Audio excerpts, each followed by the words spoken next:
weapon here. It's a pointy thing on a stick. The main difference between these two is whether they're held in one hand or two hands, and it's to do with distance.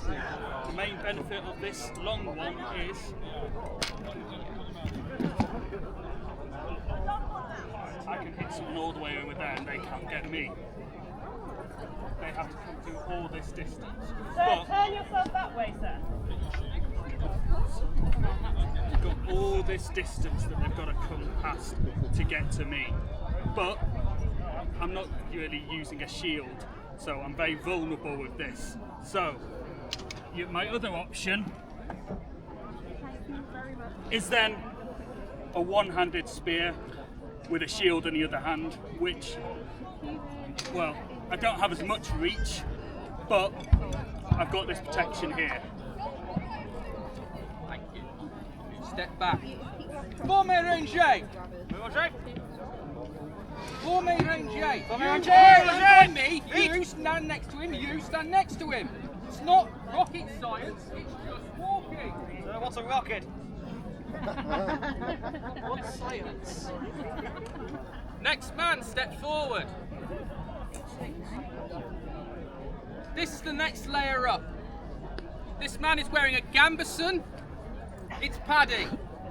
This is designed to protect your muscles, your bones from being hit with heavy arms. Not so much good on the cut, but if you're bashing him with something like a mace, it is going to slightly protect you. Again, he is wearing an iron cap, a helmet, with a nasal bar to protect his face.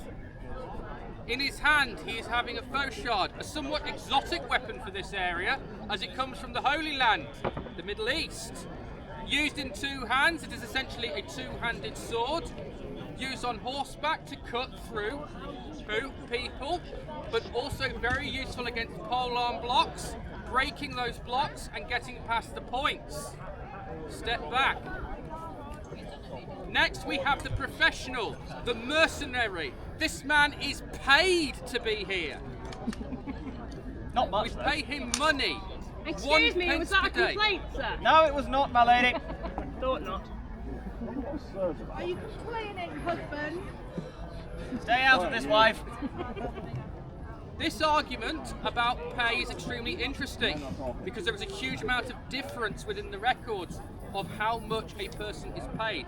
A mercenary or a sergeant or a collection of words within the literature is paid approximately 1 pence per day, and that is consistent for about 60 years during our period. In his hand he has a peasant chopper. We also call this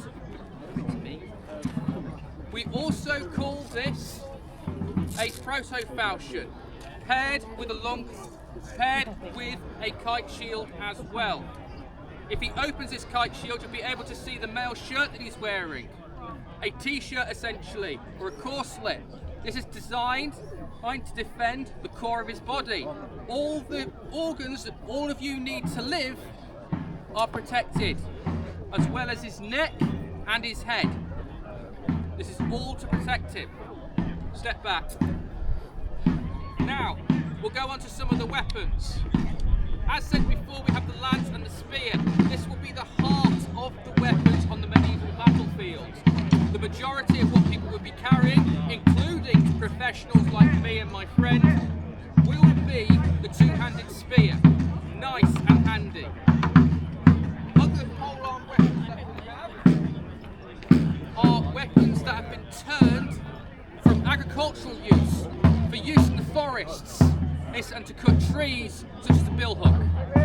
Now, as you can see, mercenary, step forward. As you can see, you have a long blade on both ends and a hook.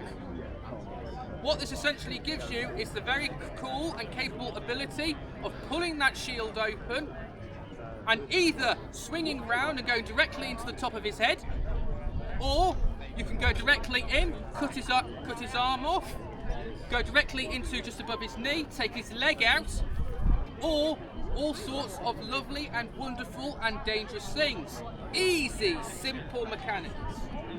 Now the Norman Knights during our period